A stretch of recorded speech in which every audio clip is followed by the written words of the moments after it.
fundamentally, I think putting users at the forefront whilst building products is the most important thing. I think anyone building a tech company anywhere, as long as be it B2B, where you're talking to your customers, getting their insights, or B2C, where you're running A/B tests, looking at the data and making sure that people are interacting the way you want them to, is crucial. Hello, and welcome back to Off to the Valley, a podcast that brings to light the incredible stories of those who have ventured beyond the familiar to seek new horizons. I'm your host, Pratik Panda, and today we are thrilled to have a remarkable guest with us. Joining us today is Tara Sakhuja, the founder and CEO of Data Dumpling, an innovative AI platform that automates customer acquisition for B2B SaaS companies by leveraging existing employee networks. Tara is a first time founder, yet she brings nearly a decade of experience from the world of big tech, having worked at industry giants like Meta and Bumble. As a full stack product manager with deep expertise in core product development, machine learning, and growth, Tara has built and scaled 0 to 1 products across B2B and B2C. She's had her journey across the globe from India to Singapore to California and now in London, where she has consistently demonstrated her ability to build intuitive data driven products with a great understanding of the market. Interestingly, she's also a founding member of Women in Product and a leader at the Integrity Institute. Tara, it's a pleasure to have you on the show, and we are excited to learn more about your journey and experiences. Thank you, Pratik. That was such a sweet introduction. Really excited to be on the podcast. Awesome. Let's go ahead and get started with a little bit of your background. Tell us what got you to London and maybe a short glimpse of the journey in between. The journey has been from Bombay all the way to a bunch of places in between, as you mentioned, to now London. My background is mostly in marketing, operations, and product, and I've spent majority of my career at Meta, but started at an agency and very quickly realized I wanted to build the products I was using as a marketer.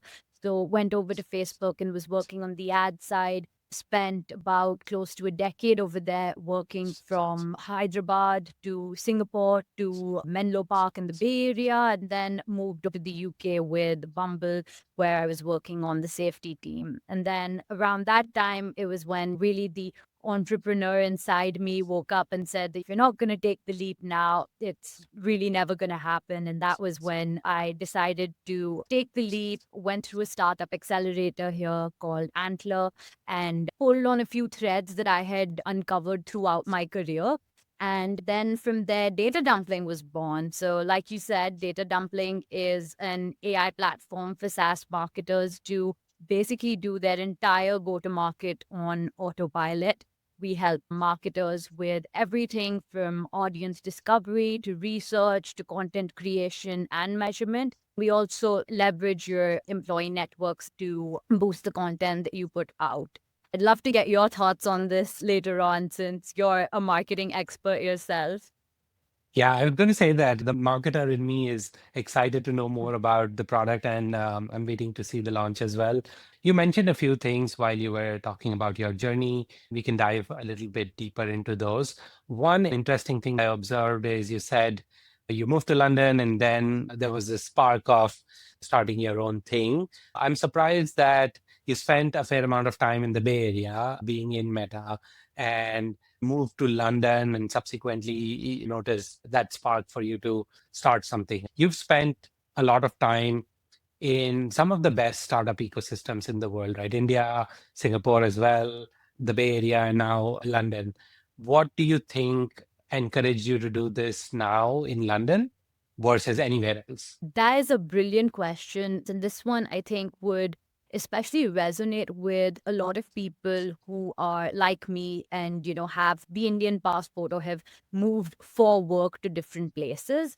And it was really the optionality. So in London, I could start my own company. I've always wanted to be a founder.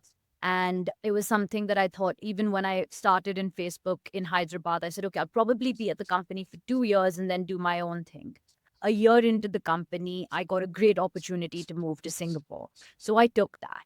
And then 2.5 years into my stint at Singapore, I got an opportunity to move to the States. And then in the States, I was working on really exciting problems, and being in headquarters is a great experience. It also is a little bit of, I don't want to use the word golden handcuffs, but in a way, it does also put you into that system. And as an immigrant in the US, the more entrenched you get, the more dependent you get on your H1B, the less risks you can take.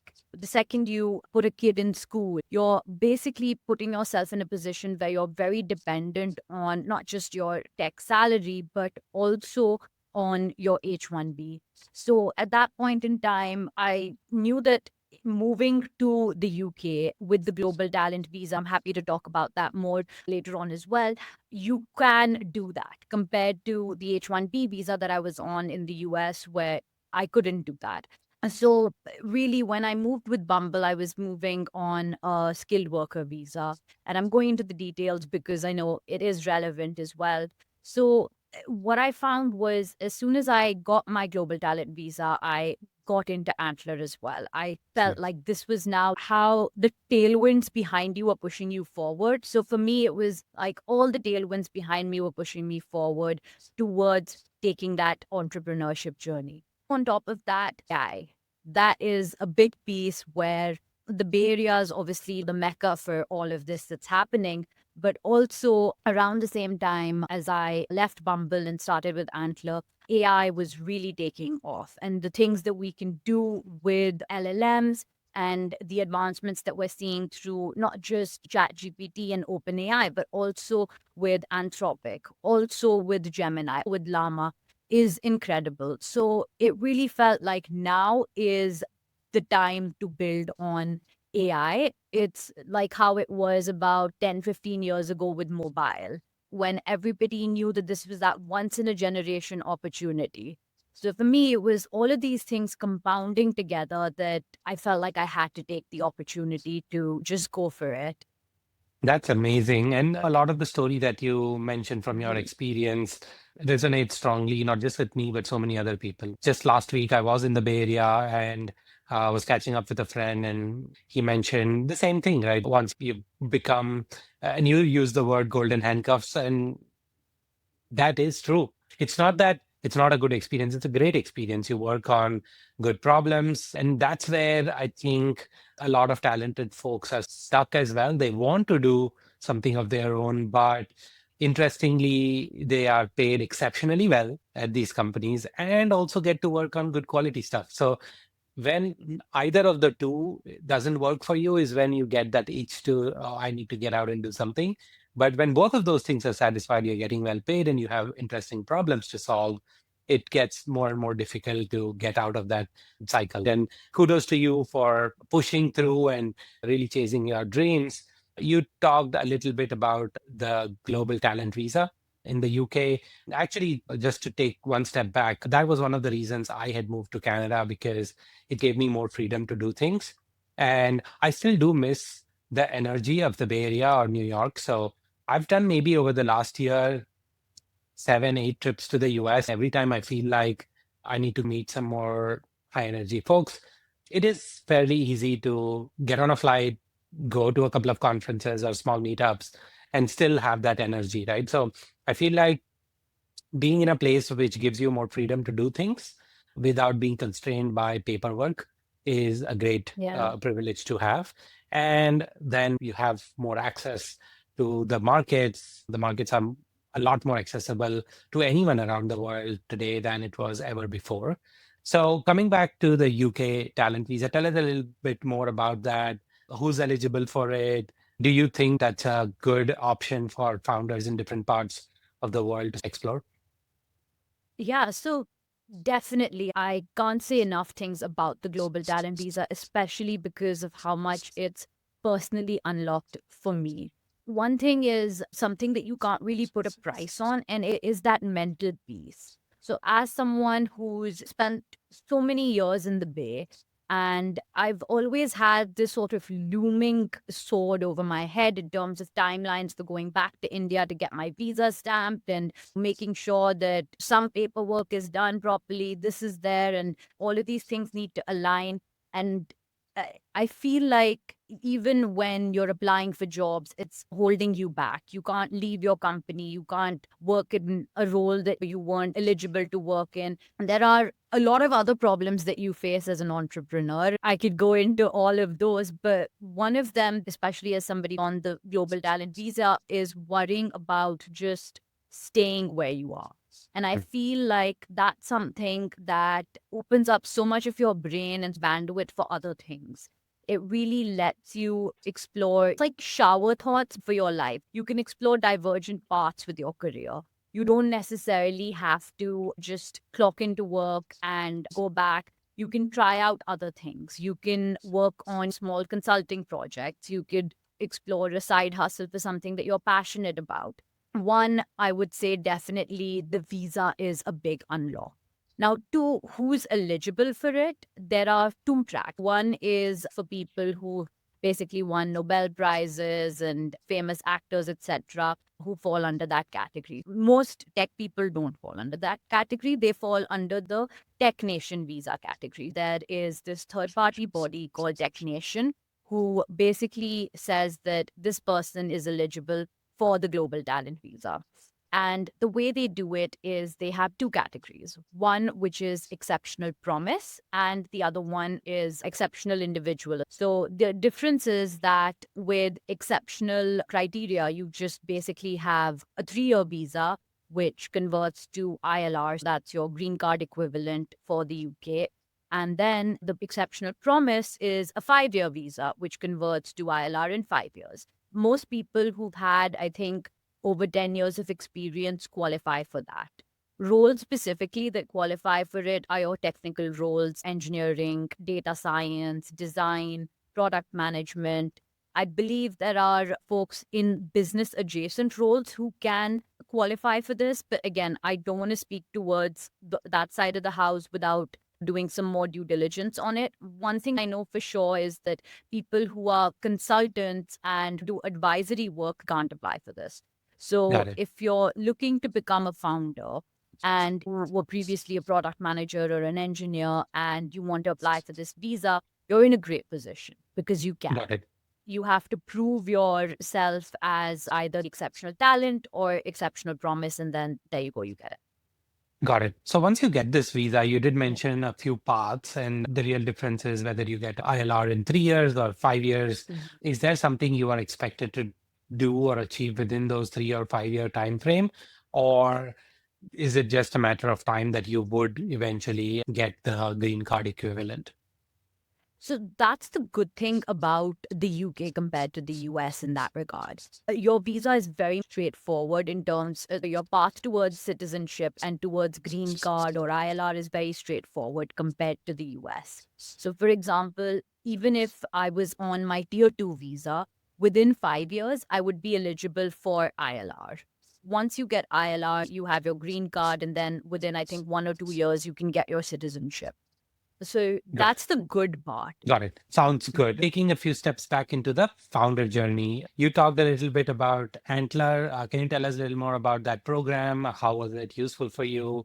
Did you go into the program with an idea in mind, or data dumpling came up during the exercises you do within the Antler program? Antler is a great program. It's perfect for people who have the desire to become an entrepreneur, the sort of nascency of an idea, and are looking for a co founder. I would say it's definitely a really great place to go if you're someone who's spent majority of your career in big tech and want to get a startup 101. So for me, that was perfect because, like I said, most of my career was on marketing, ops, and product side. I'd spent about 90% of that time at Facebook or Meta as it is now. But it was really when I went to Bumble that the ideas for data dumpling started coming together. Facebook had all of these amazing internal products, and literally, you could have this data visualization tool. You could have an amazing internal calendar tool. You had A B testing software. You even had your own version of Uber to take you from building A to B.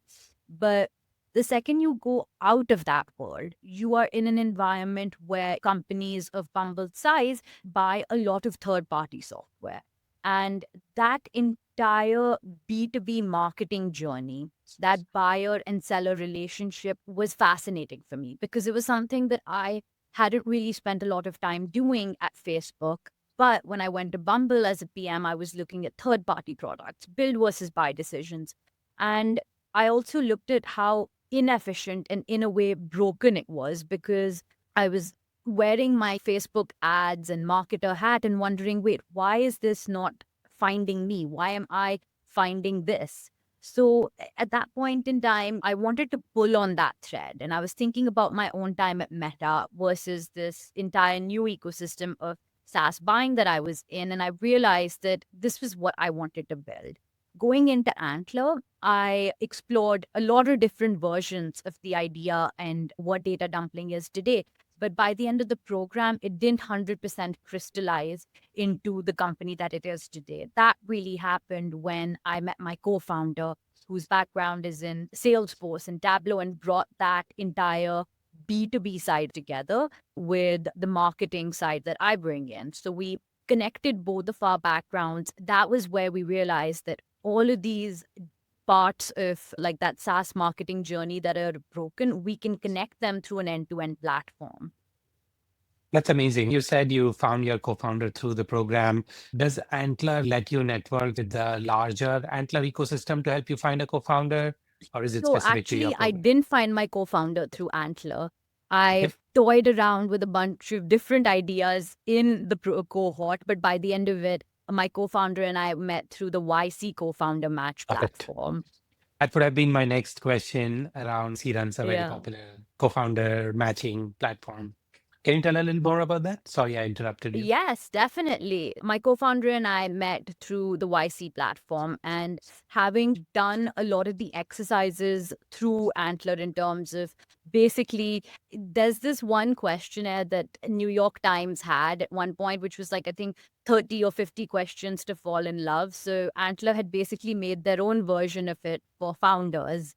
And we went through an exercise similarly in terms of seeing where we're at in life together and how we feel about the problem space, the way we look at building a company, and a lot of these core foundations that you want to make sure are there between you and your co founder. So we spent a lot of time doing that. We spent some time working on sprints, and then we realized for me, I felt like it was the most productive I had been. And it was brilliant in terms of how additive each interaction was. When I was in Antler, they had said something around the lines of it should feel like 2 plus 2 equals 10. Hmm. And this was it. At this point in time, it was like, yes, this is how it is. We're moving fast. We're getting through a lot of the product and how we want it to be. That's amazing. So many people post frequently on channels like Reddit about finding a co-founder. So many cities hold these co-founder dating workshops. I know you talked about the question sort of thing that Antler had a version of. What are some other things that gave you the confidence that, yes, this is the person I want to build my next company with? Big part of that really comes down to is this someone I want to spend as much time with as I spend with my partner? Am I having fun when we're doing a long sprint? Even when we're on Zoom working through things, are we able to laugh about it? Skills and capabilities aside, you want strong people. Anyone who's worked in a good tech company knows that you want skilled people around you, but you also want, especially when you're building a company with somebody, you also want someone who matches your wavelength in terms of how you take breaks, how you have fun, how you both can handle each other at low moments, because there'll be moments where a client may not be happy with something or an investor might disappoint you. These different things need to be handled together. You both can't feel low at the same time. You both need to know when you want to step up for the other person. And it comes down to it's like a marriage where you look out for the other person and you want to feel like the other person's looking out for you as well. Yeah, that sounds good, Tara. Thanks for sharing that. What are some other differences you've noticed in your new life as a first-time founder versus somebody in a more structured big tech environment? Oh, I think the big piece especially when it came to the 180 change that happened in my life, was parallelizing efforts, really. So, when you're an employee, you can easily multitask all the things that you're doing because it's broadly within the same scope. As a PM, I'm multitasking multiple different projects. They're all of different levels of importance, but they're within my, regular purview.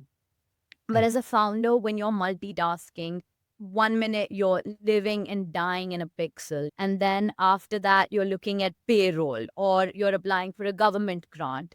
And you could spend time figuring out how you want to hire or what kind of roles you want to hire. Where do you want your spend to go? All of these things require a lot of your attention. One of my managers at Facebook used to use this analogy of juggling glass balls and rubber balls. You can drop a rubber ball and it'll bounce back up. But if you drop a glass ball, it'll break. So you can never drop a glass ball. Try to categorize things that you're juggling in terms of glass balls and rubber balls and make sure you're on the ball with all the glass balls. When you're a founder, it feels like you're only juggling glass balls Yeah. and you can't drop anything.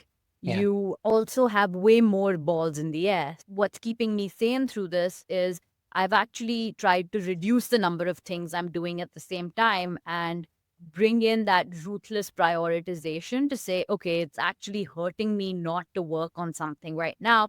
But if I work on this, it's likely if I drop the ball on it, I may not be able to come back from that. So I need to park it for later. That's a beautiful analogy, by the way. I think it really puts a lot of things in perspective because you always have a lot going on as a founder, and there are some things that you shouldn't drop the ball on.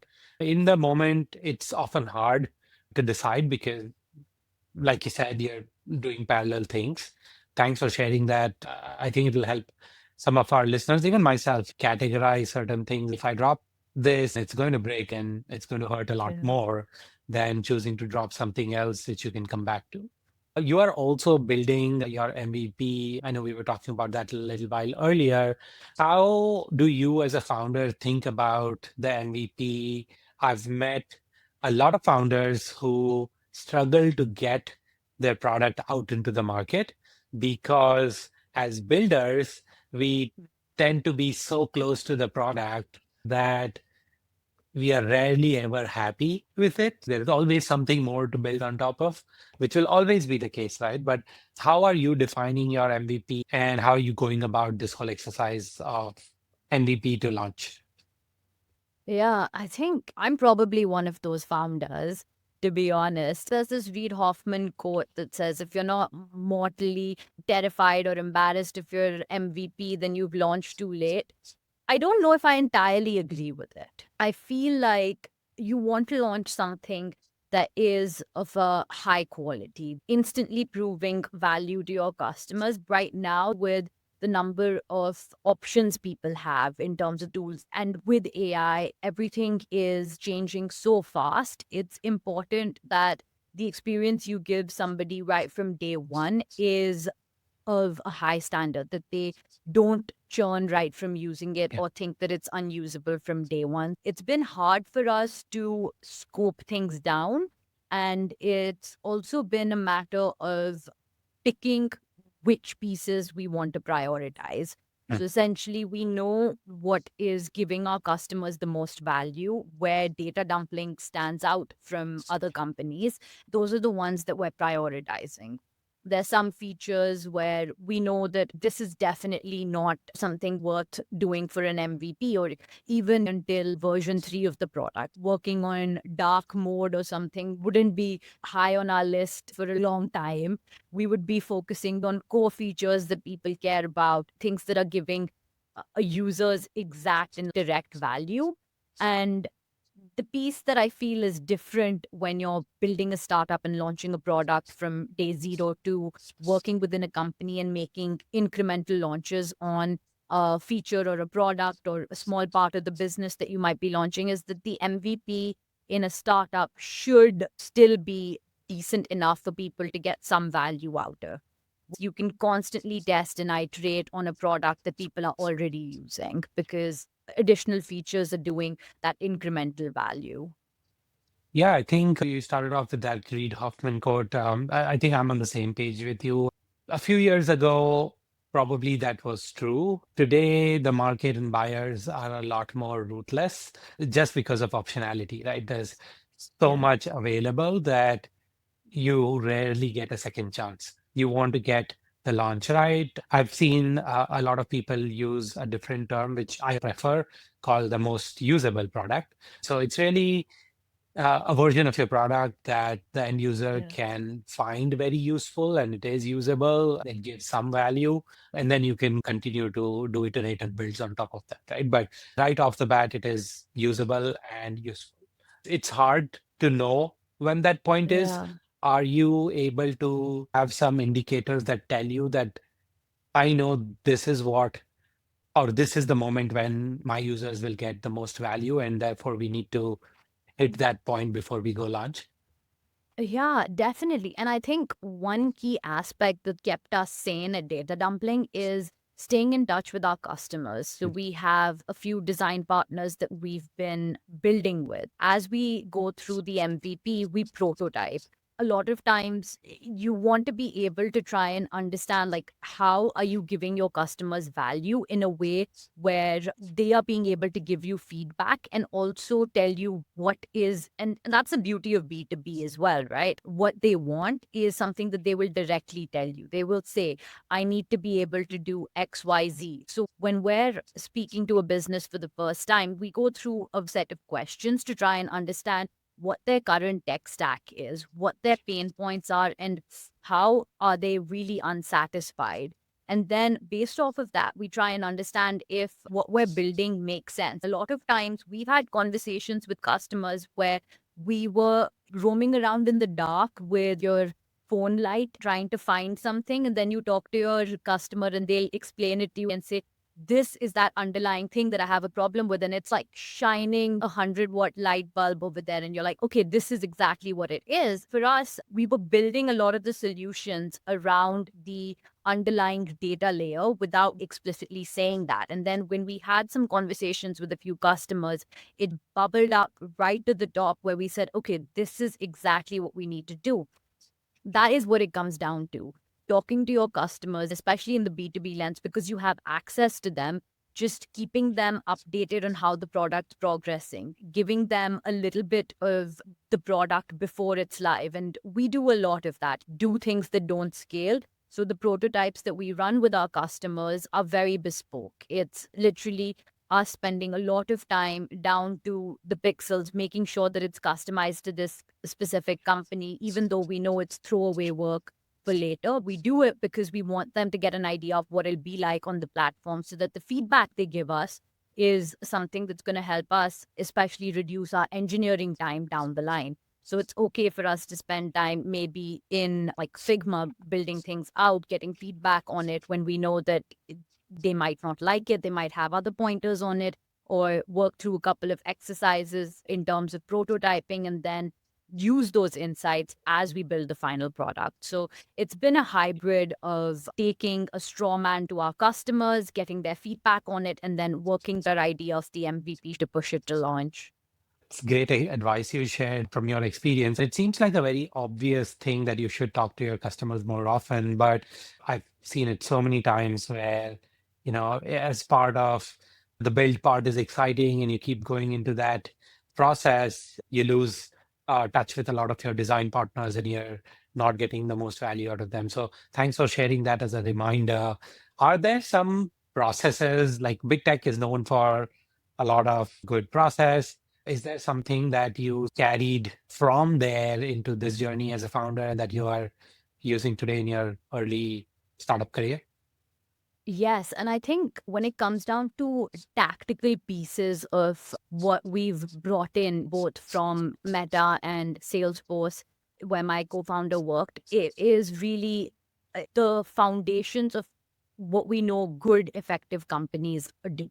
We have this guide in terms of the standards that we want to set for our company. A Yeah. lot of this comes down to the instrumentation. Even from day zero, we care about making sure that we understand how people are using the product. Documentation. because we're a global team, we really care about making sure that the documentation and the async work is super easy for everybody to do. And easily, if somebody comes on board, they can understand what's going on within the company, what we've done before. A/B testing is very important for us, as well as investing in people's growth. I think that's something that we'll always prioritize because I know it's something that we did really well back at Meta, and it's going to be a big part of data dumpling too. Fundamentally, I think putting users at the forefront whilst building products is the most important thing. I think anyone building a tech company anywhere, as long as be a B2B where you're talking to your customers, getting their insights, or B2C where you're running A/B tests, looking at the data and making sure that people are interacting the way you want them to, is crucial. I feel like that isn't something I would even explicitly call out because it's so ingrained in the way I work. That is amazing, keeping your customers in mind as you continue to build out stuff. But I feel like in the early stage, you mentioned one of the things that's important to you is also the well-being of your early employees. Well, um, the early building stage can be very stressful, not just for founders, but the entire early stage team. When you say you want to do more for or invest more into employee well-being, what do you think that means for you today? So, investing in people isn't just investing in well being, it's also in their growth. So, tomorrow, if you have someone who's coming in as a founding engineer, or you have somebody who's coming in to lead go to market, we're also helping them grow with the company. Because what you'll see in a lot of companies that the early employees who start out, sometimes they stagnate Yeah. and the company may have outgrown them. They've gone to a mid-level management position which might not be the full extent of their potential. They've been layered by other people from the industry, and I feel that's a little unfortunate when it happens. I would say that it's important to make sure that people feel like they've grown with the company. It increases their investment within the company. Putting in the right training, the right programs for people to get to that level is really important because you can do that. You can't say that everybody was born to be head of marketing or COO, but they learned it along the way. They got those jobs and they grew. So I feel like a lot of companies that have done this well are companies that have gone on to do really well themselves. So that's why it's something we care about a lot from day one. Yeah, that's an incredible mindset as a founder as well. And kudos to you for inculcating that culture early on. As we get to the end of this episode, I'll ask you one last question. All of us make some mistakes along the way. As a first time founder, if you look back the last 12 months, 18 months, do you think if there is one part of that entire journey you could do all over again? Is there something that you think that there is, oh, this thing that I could have done better? I think a big part of it comes down to narrowing down your ICT, or your ideal customer profile, and understanding who you're building for. A big chunk of what we were doing when we was working through Data Dumpling's earliest version, we were building for B2B SaaS companies. But the customers and the people who we were getting insights from were B2B SaaS marketing agencies. So you see, it's people who are close to the customer, people who are doing a lot of the marketers' jobs day to day, but they weren't our customer. And I feel like it costed us some time in terms of going after the wrong audience because with data dumpling, as we were showing them the product, getting their feedback and everything, it was getting very scoped down in terms of what the broader product and the company and the vision could be. Along with it was also, people who may not have been the right end users for it. And now in retrospect, when I frame it like this, it makes complete sense. Obviously, Tara, why did you even bother? At the time, it felt like this was where a lot of the insights were. People who really understood the space, who did it not just for one company, but many were at the forefront of giving us the right insights, telling us what to do, were the best people to talk to. It was also something that the product that we're building and the power of data dumpling is essentially automating their jobs as well. So for them, it is a little bit of that existential threat that's coming in, that either they use data dumpling and become a stronger partner for their clients, or they get replaced by it altogether. Mm. So I feel like it was probably not the best move to go down that Okay. initially, but it's a learning that I'm glad I have. I feel like we're better for it now, but I probably wouldn't have wanted to spend that much time on it. That is amazing, Tara. Thank you so much for sharing your experiences and your journey. I'm sure this episode will help a lot of other founders that are listening on a variety of different topics, right? Building your MVP, what you could do better, to moving around the world and finding a place where it gives you more freedom to go do your journey, right? Thank you so much for taking out time and coming on the show. It was great having you. Thank you so much. Pleasure Um, being here. And that wraps up today's episode. Before we sign off, I would like to thank you for your support and thanks for tuning in. If you loved today's episode, then don't forget to subscribe to this podcast and never miss an episode. Be kind, be happy, challenge the norm. I'll see you folks again for the next one.